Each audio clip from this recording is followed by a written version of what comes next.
Episode 2 अनजाने सफर पर अन्या अगली सुबह शेहरावत मेंशन। मंदिर से पूजा की थाली लिए सुहासिनी जी हॉल के तरफ आते हुए दिना काका से नाश्ते में क्या बनेगा बताती हुई रघुवीर जी और सूर्यदेव जी को आरती देती है और शिव्या को उठाने वो अभी 2 ही कदम बढ़ाती है कि सूर्यदेव जी पूछते हैं, भाभी सा आज अन्या नजर नहीं आ रही, सुबह से क्या वो कॉलेज के लिए निकल गई? सुहासिनी जी, नहीं तो हमने भी सुबह से नहीं देखा उन्हें। ये कहते हुए उनकी शब्द बड़े ही मुश्किल से बाहर आ रहे थे।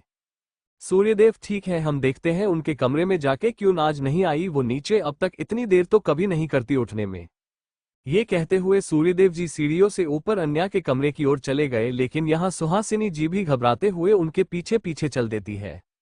जैसे है सूर्यदेव जी कमरे में जाते हैं तो देखते हैं अन्या कहीं नहीं है। वो बालकनी में भी जाते हैं, वहां भी अन्या नहीं होती है। अब वो थोड़ा घबराते हुए उधर देख ही रहे थे, अचानक ही उनकी नजर बेड पर रखी डायरी पर जाती है जिसमें एक छोटे सा लेटर आधा बाहर और आधा अंदर रखा हुआ मिलता है, जिसमें लिखा हुआ था, बाबा साहब हम जानते हैं आप इस समय घर में हमें ना पाकर परेशान होंगे। हम माफी चाहते हैं आपसे, आपने बहुत समझाया हमें पर हम फिर भी वो हादसा नहीं भूल पा रहे और नहीं भूल पा रहे कि हमने आपसे आपकी सबसे कीमती चीज छीन ली, भले अनजाने में ही, मगर उसके दोषी हम ही हैं।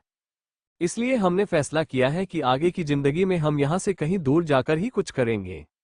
आप हमें ढूंढने का प्रयास बिल्कुल नहीं करेंगे बाबा साहब, हम जल्द ही आएंगे। आप अपना और शिव्य, समर्थ और पूरे परिवार ख्याल रखना हमारे आने तक। और हाँ, हमें पता है आप हमारे ना होने पर कुछ लापरवाही भी करेंगे तो आपको दवाएं आप समय से लेंगे और मीठे से आप बिल्कुल दूर रहेंगे।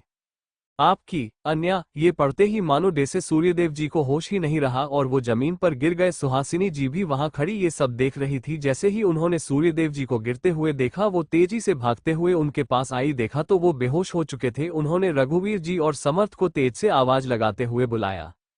इधर जैसे ही रघुवीर जी और समर्थ ने उनकी आवाज सुनी, भागते हुए ऊपर आए। वो भी अचंभित हो गए उनकी हालत देखकर। समर्थ ने जल्दी से उन्हें उठाकर बेड पर लेटाया और डॉक्टर को कॉल कर जल्द आने को कहा। कुछ ही देर में उनके फैमिली डॉक्टर अजय कपूर उनके घर आ गए। उन्होंने सबको हटाते हुए उनको चेक किया तो वो रघुवीर जी से पूछा, क्या कोई बात हुई जो इनकी ऐसी हालत हो गई? उन्हें सुन बीच में बोलते हुए सुहासिनी जी ने कहा, अन्या घर छोड़ कहीं चली गई है।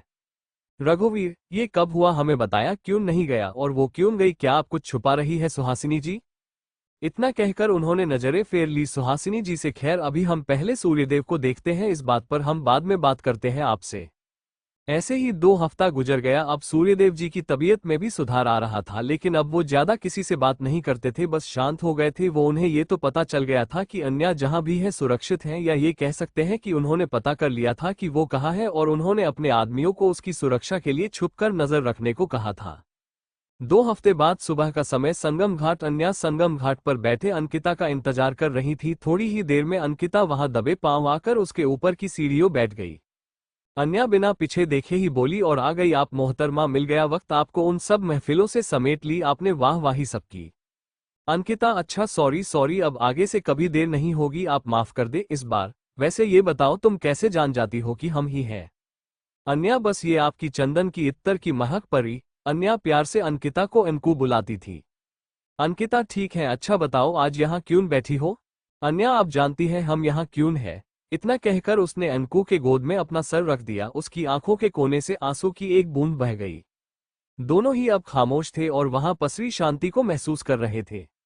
अंकिता प्रयागराज की ही रहने वाली थी। उसके पिताजी आदेश तिवारी जी एक गवर्नमेंट प्रोफेसर हैं, वहां की ही MNNIT में, और बहुत ही सामाजिक और व्यवहारिक स्वभाव के हैं। और उनकी माताजी शोभा तिवारी जी गृहिणी ही है, मगर बिल्कुल सरल और सहज स्वभाव की, हर किसी से घुल मिल जाने वाली। अन्या इन्हीं के वहां रहती थी पेइंग गेस्ट तौर पर। दरअसल आदेश जी अलॉटेड गवर्नमेंट क्वार्टर में नहीं रहते थे, उन्होंने वही कॉलेज से पास में ही अपना मकान बना रखा था 3 मंजिले का, जहां वो ऊपर के 2 मंजिलों को कॉलेज के छात्रा के लिए PG के लिए किराए पर चढ़ा दिया करते थे। और यही अन्या की मुलाकात अंकिता से हुई थी, और एक ही कॉलेज में एडमिशन भी ले चुके थे जहां अंकिता पहले से ही पढ़ रही थी।